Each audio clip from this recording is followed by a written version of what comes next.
భాగం 3 గతం యొక్క శాపం. ఆ నోటు అర్జున్ను నేరుగా 13వ గదివైపు లాగింది.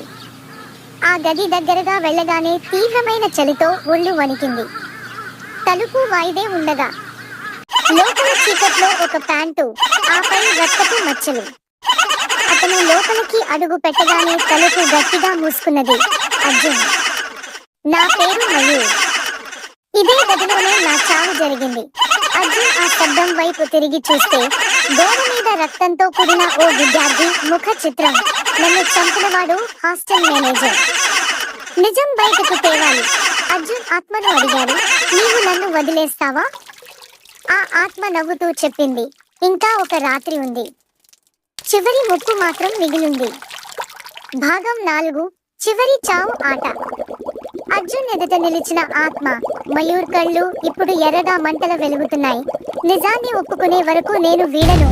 అర్జున్ ధైర్యంగా హాస్టల్ మేనేజర్ ఎదుట నిలబడ్డాడు. నీవే మయూర్ చావుకు కారణం.